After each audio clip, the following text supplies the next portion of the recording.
선서 나는 법령을 준수하고 주민의 복리 증진 및 지역사회의 발전과 국가 시책의 구현을 위하여 서산시장으로서의 직책을 성실히 수행할 것을 엄숙히 선서합니다. 2018년 7월 2일 서산시장 맹정홍. 지난 4년 참 좋았습니다. 4년이 지나서 헤어져야 할 시간이 되었습니다. 어찌 보면 2018년 7월 1일이 지난 4년을 압축적으로 상징했던 것이 아닐까요? 태풍 때문에 취임식도 간소하게 직원 원래 회의로 대신했었죠. 오늘 취임식이 당초에는 문화회관에서 준비를 했습니다만 태풍이 오고 또 태풍으로 인한 시민들의 또 걱정들이 많았고 또 제 자신도 그리고 많은 공직자 여러분들이 태풍에 대비하는 일이 가장 중요한 일이 아니냐는 판단을 내리셔서 기대도 많았고 낯설음도 많았습니다. 맹정호는 어떤 사람일까? 우리 조직은 잘 적응할 수 있을까? 더 새롭다는 것은 무엇일까? 시민의 서사는 무슨 의미일까? 지난 4년을 되돌아보니 참 착하고 합리적인 사람이라는 것을 알게 되었습니다. 늘 겸손하고 소탈하고 진심이 있는 분이었습니다. 사실 시민이라고 해서 우리 뭔가 하는 생각이 안 든 것은 아니지만 시민을 대하는 진심을 느꼈고 우리 행정이 나아갈 길이라는 것도 알게 되었습니다. 여러분, 2019년 베니키아 호텔에서 있었던 터미널 이전과 수석동 도시개발 토론회 기억나시나요? 많은 직원과 시민들이 그게 가능하겠어? 하고 의문을 품었던 게 사실입니다. 이 토론회를 전문 업체에 위탁하려고 했는데 모두 두 손을 들었습니다.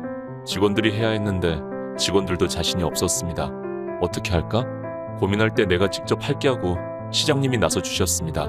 당신은 시민들의 높은 시민의식을 믿는다면서요. 토론회는 대성공이었고 아마 그런 경험은 서산 역사에서 처음 있는 일이었을 겁니다. 언론에서는 솔로몬의 지혜라고 했고 시장님은 시민들이 솔로몬이었다고 말했습니다.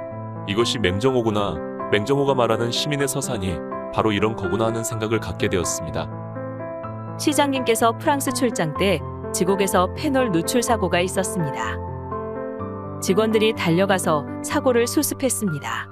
원래 회의에서 시장님의 눈물을 보았습니다. 지곡면의 직원들 페놀이 유독물질이라는 거 잘 알고 있었을 겁니다. 자기한테 어떤 위험 요인이 있는 것도 잘 알았을 텐데 우리 지곡의 직원들이 페놀 수습에 즉각적으로 참여한 거는 저는 공직자로서 우리 직원들이 잘한 일이죠. 미안하네. 우리는 시장님의 눈물이 아니라 직원을 대하는 시장님의 진심을 보았습니다. 팔복면 경로당 준공식이 있었습니다. 여러분도 잘 아는 것처럼 행사 전에 수차례 예행 연습을 하잖아요. 마이크도 테스트하고 연습 때는 잘 되던 게 막상 행사 때는 안 되는 경우가 있잖아요. 그날이 그랬습니다. 그런데 시장님이 내 목소리가 크니까 마이크 없어도 된다며 육성으로 축사를 하시더라고요. 죽는 줄 알았는데 살았습니다. 롯데케미컬 화재 폭발 사고 때 재난안전대책본부에 누가 제일 먼저 나온 줄 아세요? 그때가 새벽 3시 경이었는데 시장님이 제일 먼저 달려오셨습니다. 운전은 사모님이 하시고요. 금년 설날 코로나19가 한창일 때 보건소 선별진료소에서 직접 봉사활동을 하셨습니다. 겁나지 않나요? 하니까 여러분은 매일 하잖아요 하고 대답하시더라고요. 지난 봄 운산에서 산불이 났을 때 마을 경로당에서 쭈그리고 쪽잠을 자는 모습을 보면서 시장이라는 자리는 저런 자리구나 하는 생각도 갖게 되었습니다. 서산공항이나 가로림만 해양정원, 대상공단 동반성장 문제를 풀어가는 모습을 보면서 강단 있는 실력자라는 생각이 들었습니다.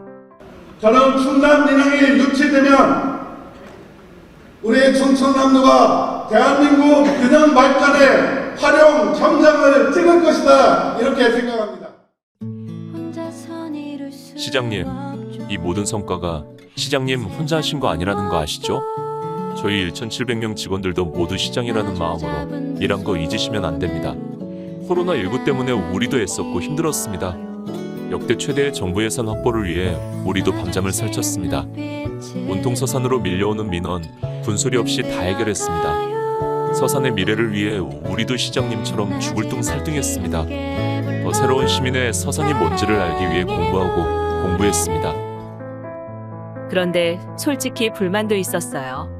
코로나19 때문에 그럴 수도 있지만 좀 더 많이 우리들하고 소통했었으면 좋았을 텐데 하는 아쉬움도 있었습니다.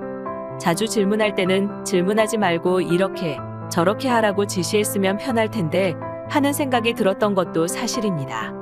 다른 직원들은 승진도 하고 좋은 보직도 받았는데 저는 왜 늘 그 자리인가요? 농담 아닌 진담입니다. 시장님, 이제는 익숙하고 한 가족이 되었다고 생각했는데 이별을 하게 되었네요. 모든 이별은 늘 아쉽죠. 아마 시장님도 아쉬울 거고 우리 직원들도 오래 그리울 겁니다. 취임식을 못해 이임식은 거창하게 해드리고 싶었는데 역시 시장님다우십니다. 그래서 기억에 더 오래 남을 겁니다. 페이스북 글처럼 사모님하고 여행도 다니면서 재충전하시기 바랍니다. 중앙도서관에서 봉사하는 모습, 가야산에서 막걸리 한잔하는 모습, 가로림만에서 전박이물범을 지키는 모습을 보고 싶습니다. 물론 깨어있는 시민으로 늘 뵙기를 바랍니다. 아쉬운 마음을 글로 전합니다. 짧으면 짧고 길면 길었던 지난 4년 동안 네 편 내 편 가르지 않고 대해주시고 일할 수 있어서 참 좋았습니다. 그동안 직에 얽매였던 무거운 짐을 내려놓으시고 평범한 시민으로 일상을 즐기시기 바랍니다. 수고 많으셨습니다. 시민들이 많은 사업과 성과를 제대로 알아주지 못해 서운합니다만 시장님이 열심히 일하신 것을 직원들은 알고 있습니다. 친근하고 부드러운 우리들의 시장님이셨는데 헤어져야 한다는 것이 참 마음이 아프고 무겁습니다. 시장님의 따뜻한 카리스마가 좋았습니다. 직원들과 방향을 상의하시는 것도 좋았습니다. 일반 정치인과는 달리 맘속에 진실함을 느낄 수 있어서 좋았고 그래서 존경했습니다.